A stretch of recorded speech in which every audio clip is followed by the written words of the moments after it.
قال الله تبارك وتعالى في القرآن المجيد والفرقان الحميد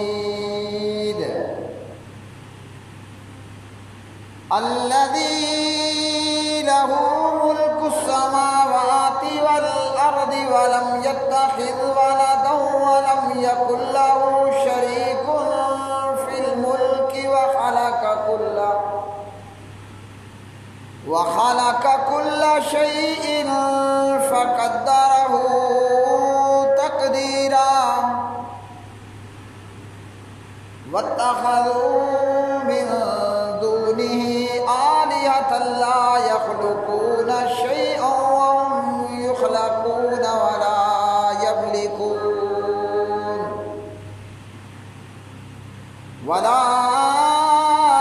يملكون لأنفسهم ضرا ولا نفعا ولا يملكون موتا ولا حياة ولا نشورا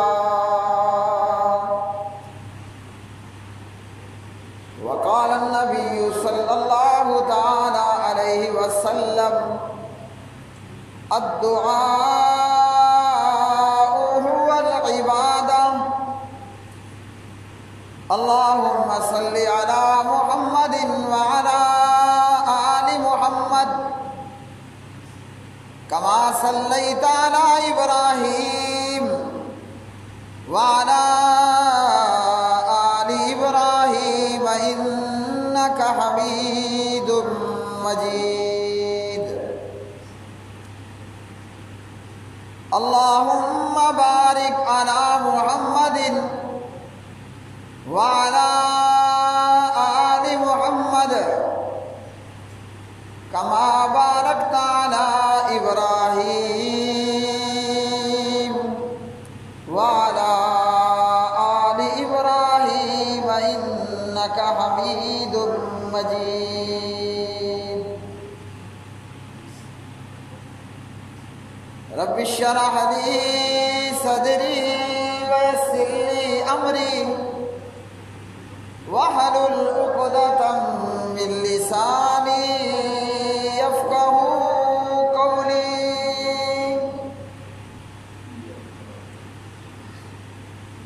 ہر قسم کی حمد و ثنا اللہ مالک العلام ذوالجلال والاکرام کے لیے،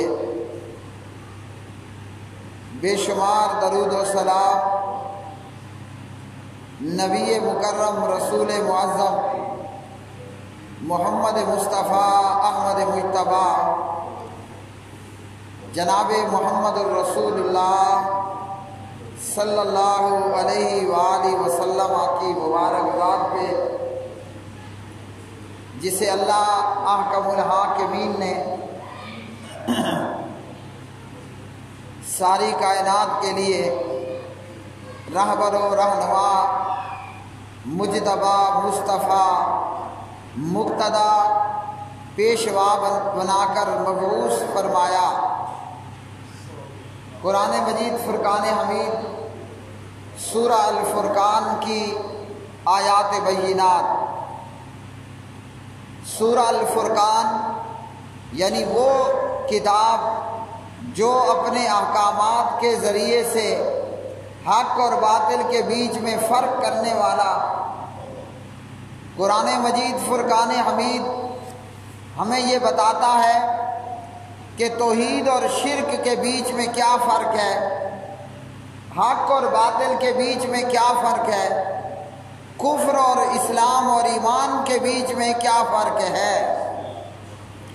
لیکن یہ تب ہے کہ جب کوئی پڑھنے والا قرآن مجید کو پڑھے، اور یہ تب ہے کہ جب کوئی سننے والا اللہ کے قرآن کو سنے، اور یہ تب ہے کہ کوئی اللہ کے قرآن کو پڑھ سن کر سمجھنے کی کوشش کرے، اور یہ تب ہے کہ جب اللہ کے قرآن کو پڑھ کر سن کر سمجھ کر عمل پیرا ہونے کی کوشش کرے۔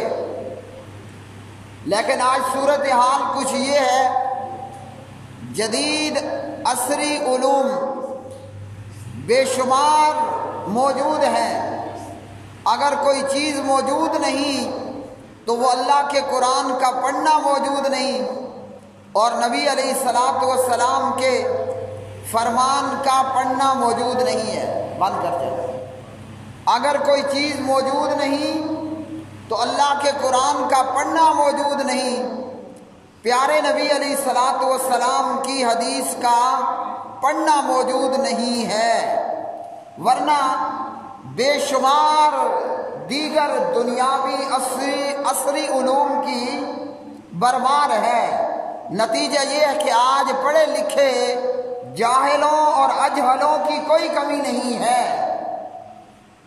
اللہ کے قرآن کا نہ پڑھنا، نہ اللہ کے قرآن کا سننا، نہ اللہ کے قرآن کا سمجھنا، نہ اللہ کے قرآن الفرقان پر نہ عمل کرنا۔ اس لیے بیسیوں دسیوں سینکڑوں جدید عصری علوم ہونے کے باوجود آج پڑھے لکھے جاہلوں اجہلوں کی کوئی کمی نہیں ہے۔ تو آج قرآن مجید فرقان حمید کی یہ آیات بینات ہم پڑھیں اور سنیں گے کہ اللہ کا قرآن کیا کہتا ہے۔ گزشتہ 2 جمعوں سے دعا میرا موضوع ہے، دعا یعنی پکارنا، اور پیارے نبی علیہ الصلاۃ والسلام نے فرمایا الدعاء هو العبادہ، یہ پکارنا عبادت ہے، اور ہر مسلمان کو یہ جاننا ضروری ہے کہ عبادت فقط اللہ وحدہ لا شریک کے لیے ہے۔ عبادت کی کوئی بھی قسم ہو، وہ ادنا ہو، اعلیٰ ہو، وہ سری ہو کہ وہ جہری ہو، عبادت کی ہر ایک قسم وہ اللہ سبحانہ و تعالی ہی کے لیے بجا لانی ہے۔ پکارنا یہ بھی عبادت ہے، اور یہ بھی فقط اللہ وحدہ لا شریک کو ہے۔ لیکن اللہ کو چھوڑ کر پکارنے والے، لات اور منات کی پوجا کرنے والے، اور ود سوا یغوث اور یعوق اور نصر مرے ہوئے بزرگوں کی پوجا کرنے والے ہوں، یا ان بزرگوں کی مورتیاں بنا کر ان مورتیوں کی پوجا کرنے والے تھے یا آج ہیں، یہ وہ تمام لوگ جو اللہ سبحانہ و تعالیٰ کے سوا مردوں کو پکارتے، مورتیوں کو پوجتے، جبکہ اللہ سبحانہ و تعالیٰ ہی کو پکارنا چاہیے اور اللہ وحدہ لا شریک ہی سے مدد مانگنی چاہیے۔ گزشتہ کل کا مشرک، یعنی گزری ہوئی دنیا کا مشرک، وہ مکہ کا مشرک ہو یا مشرکین عرب ہوں دیگر، ان لوگوں کے اندر بھی اتنی تمیز موجود تھی کہ وہ خشکی میں تو اللہ کے غیر کو پکارتے، غیر اللہ کی پوجا پاٹ کرتے اور ان کے نام کی پکار لگاتے۔ لیکن مکہ کے مشرک جب ان کی کشتیاں، مشرکین عرب جب ان کی کشتیاں، ان کے بحری بیڑے وہ سمندروں اور دریاؤں کے طوفانوں میں پھنستے، تو پھر سمندر میں، دریا میں اور پانیوں میں جب کشتی طوفان میں پھنس جاتی اور بھنور میں پھنس جاتی، تو پھر ایک اللہ وحدہ لا شریک کی پکار کرتے۔ لیکن کلمہ گو مشرک، اس نے سابقہ شرک کرنے والوں کا بھی ریکارڈ توڑ دیا۔ آج مشرک خشکی میں بھی غیر اللہ کی پکار کرتا ہے، پہاڑوں میں بھی، دریاؤں میں بھی، صحراؤں میں بھی اور جنگلوں میں بھی۔ تو اللہ سبحانہ و تعالیٰ فرماتے ہیں کہ اللہ ہی بادشاہ ہے، زمینوں کا بھی اور آسمانوں کا بھی، اور پیدا کرنے والی ذات اللہ سبحانہ و تعالیٰ کی ذات ہے۔ تو عبادت کے لائق بھی اللہ وحدہ لا شریک ہے۔ آج ہم دیکھیں گے کہ الفرقان ہمیں یہ سورہ مبارکہ کیا بتاتی ہے کہ جس کی عبادت کی جائے، عبادت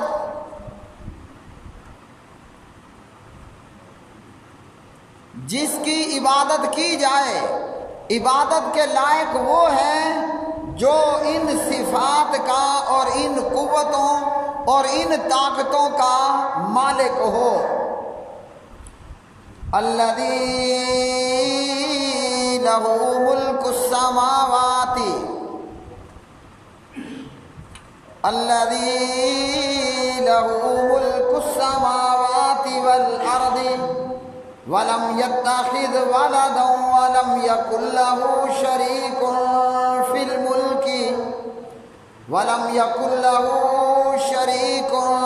الملك وخلق كل شيء فقدره تقديرا۔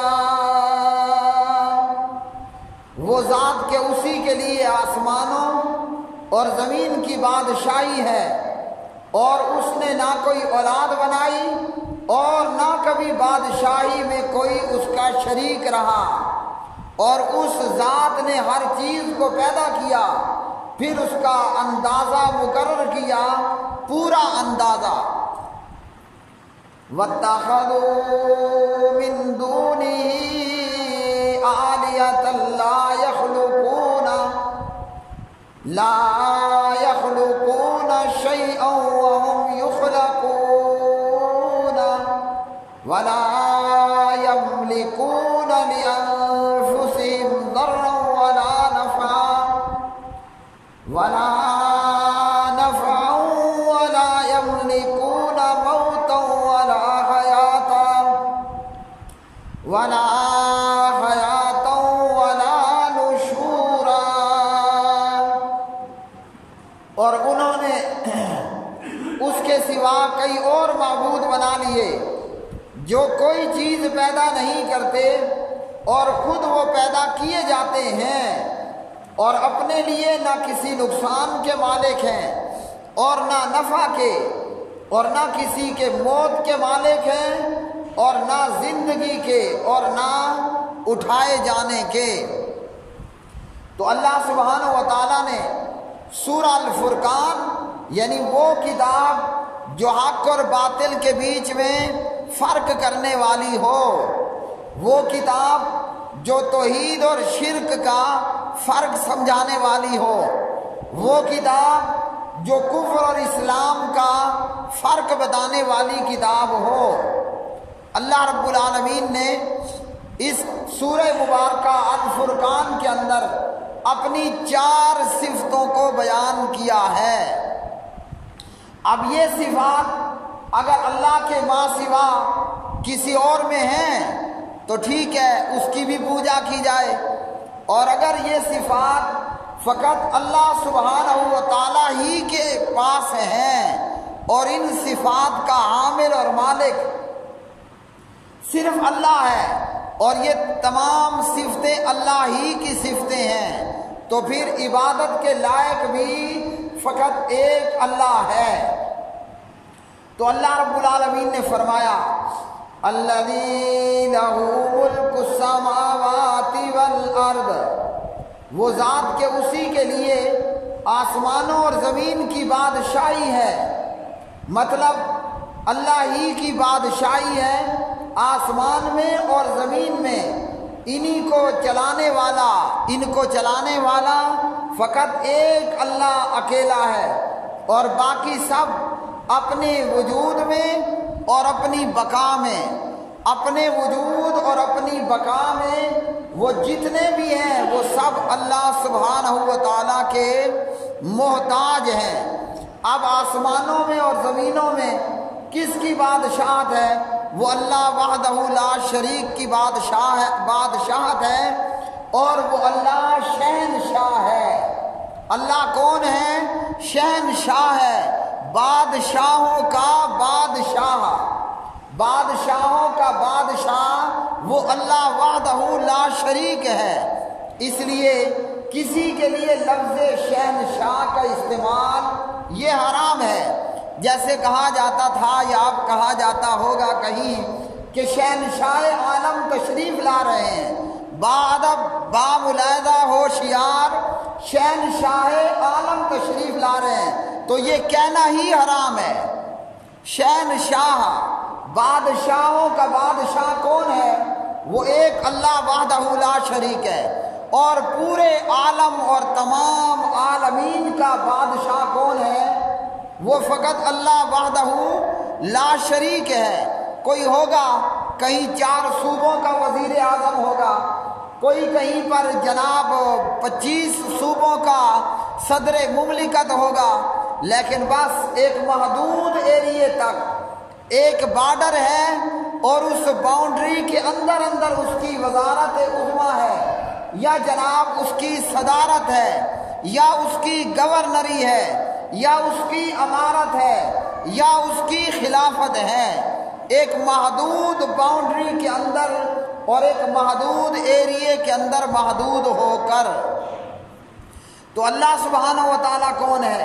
اللہ وہ ہے کہ اسی کے لیے جو ہے آسمانوں اور زمین کی بادشاہی ہے۔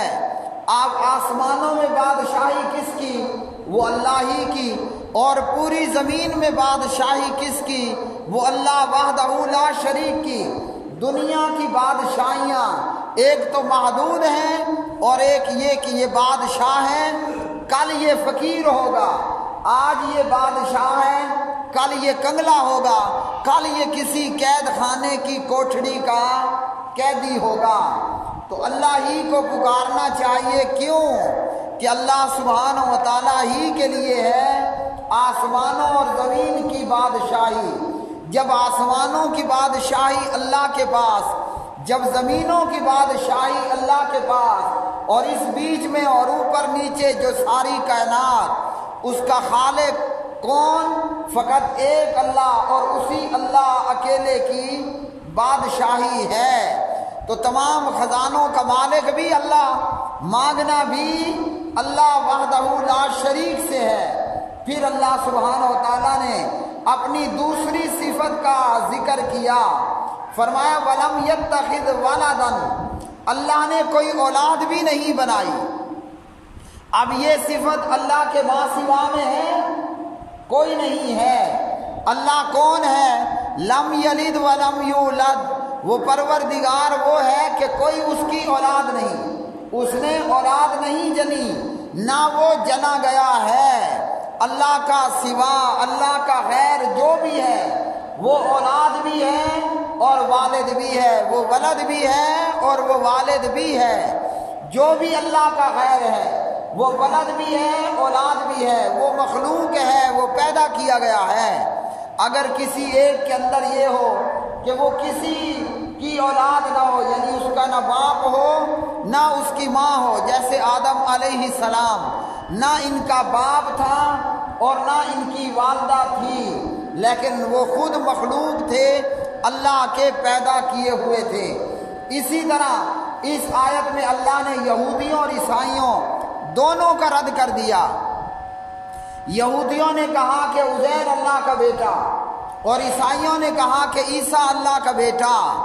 اللہ نے دونوں کا رد کر دیا، فرمایا وَلَمْ يَتَّخِذْ وَلَدًا، اللہ نے کوئی اولاد نہیں بنائی۔ اور اسی میں کلمہ پڑھنے والے، کلمہ پڑھ کر شرک کرنے والے مشرکوں کا بھی رد ہوا، جنہوں نے کہا کہ پیغمبر صلی اللہ علیہ وسلم وہ نور من نور اللہ ہے، وہ اللہ کے نور میں سے نور ہے۔ ان کا بھی رد ہوا کہ جنہوں نے کہا وہ احد تھا آسمان پر، زمین پر وہ آمد بن کر اتر آیا۔ اسی طرح اللہ سبحانہ و تعالیٰ نے اپنی تیسری صفت کا ذکر کیا، اور وہ یہ ہے وَلَمْ يَكُنْ لَهُ شَرِيكٌ فِي الْمُلْكِ، اور نہ کبھی بادشاہی میں کوئی اس کا شریک رہا۔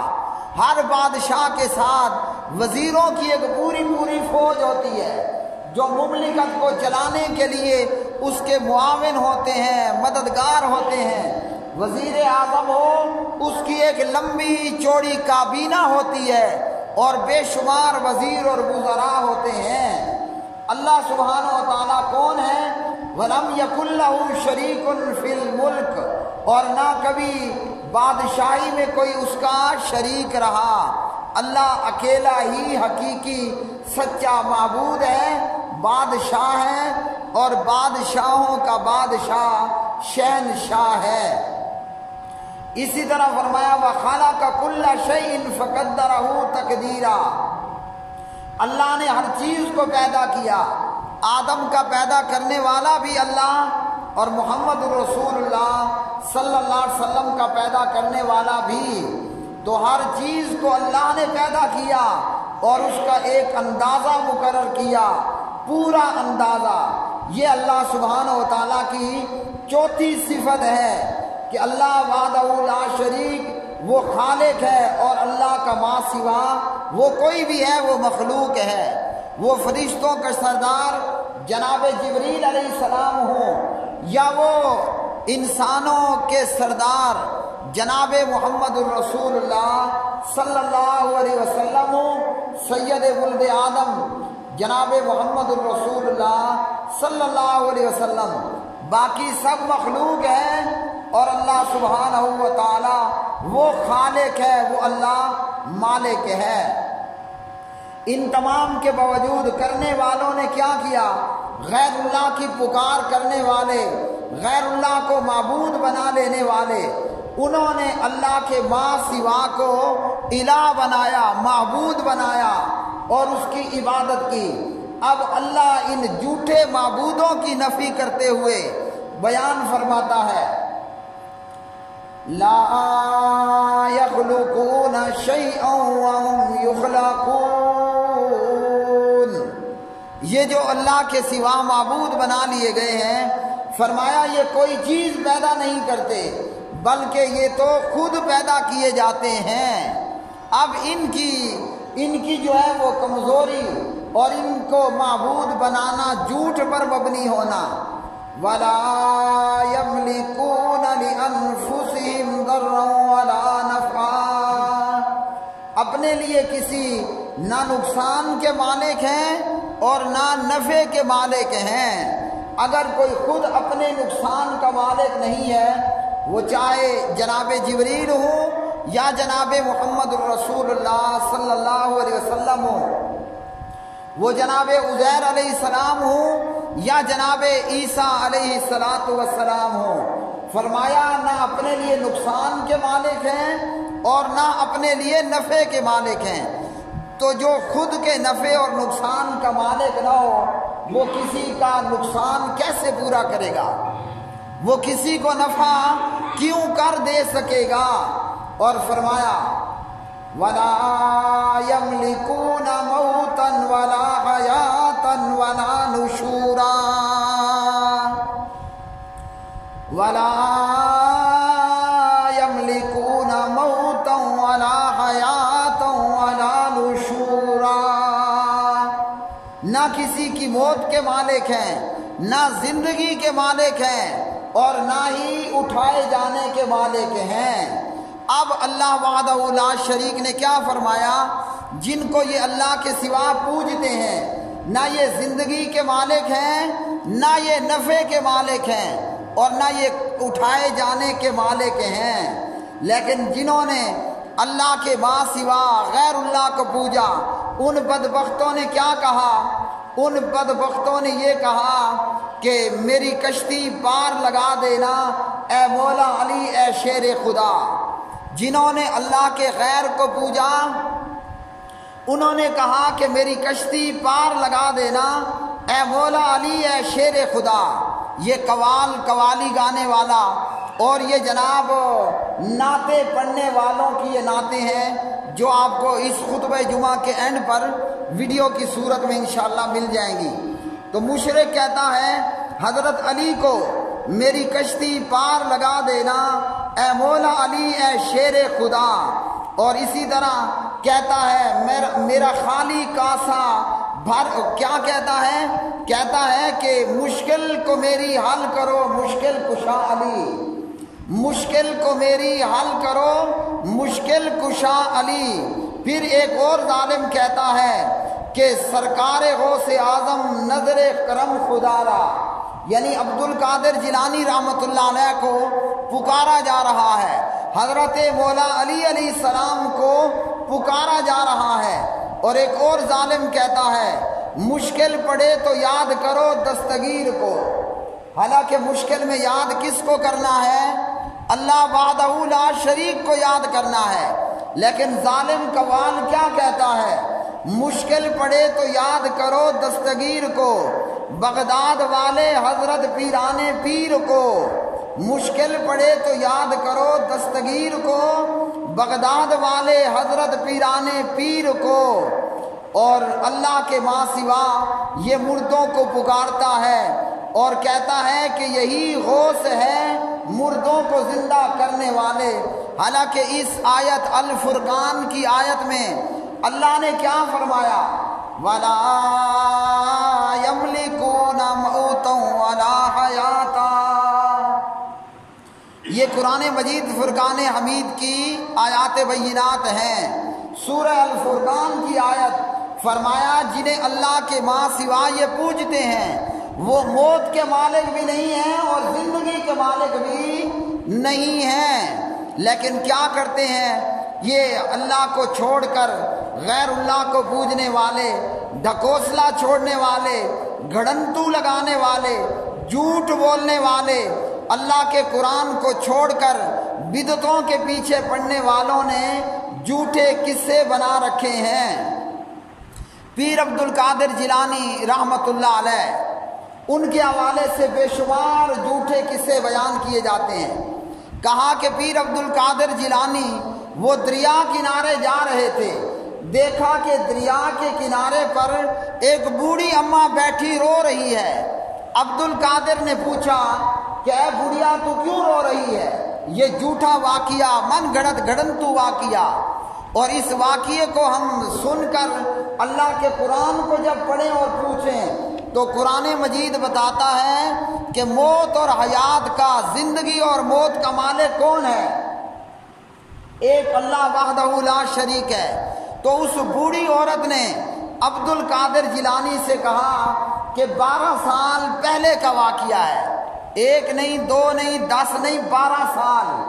بوڑھی عورت نے عبد القادر جیلانی سے کہا 12 سال پہلے کا واقعہ ہے کہ سمندر اور دریا میں میرے اکلوتے بیٹے کی بارات آ رہی تھی، بارات آ رہی تھی، اور وہ بارات، وہ بحری بیڑی یا بحری جہاز وہ سمندر میں غرق ہو گیا، اور عبد القادر جیلانی نے 12 سال بعد یہ ڈوبی ہوئی کشتی نکالی بڑھیا کے بیٹے کی بارات کی۔ اس لیے ایک ظالم کہتا ہے کہ 11ویں والے کا نام لے وہ تمہاری ڈوبی ہوئی کو تار دے گا، یعنی عبد القادر کو نعوذ باللہ پکارو وہ ڈوبی ہوئی کشتی کو نکال دے گا۔ اس بوڑھی عورت نے جب عبد القادر سے کہا کہ 12 سال پہلے میرے بیٹے کی بارات دریا میں غرق ہو گئی، عبد القادر نے وہاں جناب اپنا کرشمہ دکھایا اور 12 سال پہلے ڈوبی ہوئی بارات وہ پوری کی پوری دریا سے باہر نکل آئی، اور جناب ہنستے مسکراتے اور عبد القادر کے مرید بنتے ہوئے یہ جناب بارات دلہن کو لے کر اپنے گھر کو گئی۔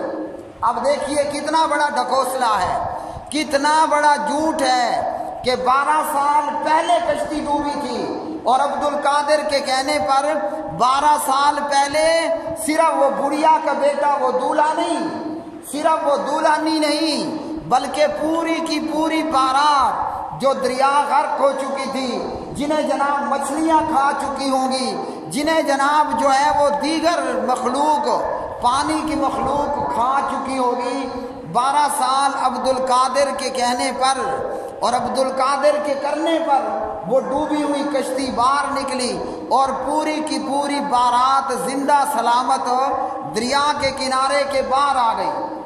یہ ہندوستان کا ہندو یہ شرک نہیں کر رہا جو میں نے بتایا، یہ مکہ کے مشرکوں کا واقعہ نہیں ہے، بلکہ یہ کلمہ پڑھنے والے، شرک کرنے والے مشرکوں کا واقعہ ہے جو کہتے ہیں کہ 11ویں والے کا نام لے، 11ویں والا تیری ڈوبی ہوئی کو، تیری ڈوبی ہوئی کشتی کو باہر نکال لائے گا۔ اللہ کے قرآن نے صاف صاف طور پر یہ اعلان کر دیا، وَلَا يَمْلِكُونَ مَوْتًا وَلَا حَيَاةً وَلَا نُشُورًا۔ یہ اللہ کے سوا جن کی عبادت کی جاتی ہے نہ یہ زندگی کے مالک ہیں نہ موت کے مالک ہیں۔ خطبے کے شروع میں نے کیا کہا تھا کہ جدید عصری علوم کی بھرمار ہے، ABC ہو یا 1 2 3 ہو یا سائنس ہو یا دنیاوی جدید تعلیم ہو، وہ بے شمار ہے، وہ عام ہے، لیکن چونکہ اللہ کا قرآن نہیں آتا، نبی علیہ السلام کا فرمان نہیں آتا، اس لیے بڑی بڑی ڈگریاں حاصل کرنے کے باوجود صرف جاہل نہیں ہیں، ابو جہل سے بھی بہت بڑے بڑے جاہل ہیں۔ ابو جہل بھی جب سمندر میں اور کشتی میں ہوتا اور ان لوگوں کی کشتیاں طوفان میں پھنس جاتی تھیں تو وہ سمندروں میں ایک اللہ کو پکارتے تھے۔ یہ کون تھے؟ یہ کافر اور مشرک تھے، اور کلمہ گو مشرک وہ ابو جہل سے بھی بڑا جاہل ہے کہ وہ جناب لوگوں کو کہتا ہے اللہ کا نام لینے کی بجائے عبد القادر کو پکارو، جبکہ اللہ کے ماں سوا پکارنا حرام ہے۔ اللہ ہی زندوں کو زندگی دینے والا اور اللہ ہی موت و حیات کا مالک ہے۔ اقول قولی ھذا استغفر اللہ لی ولکم ولسائر المسلمین والمؤمنین۔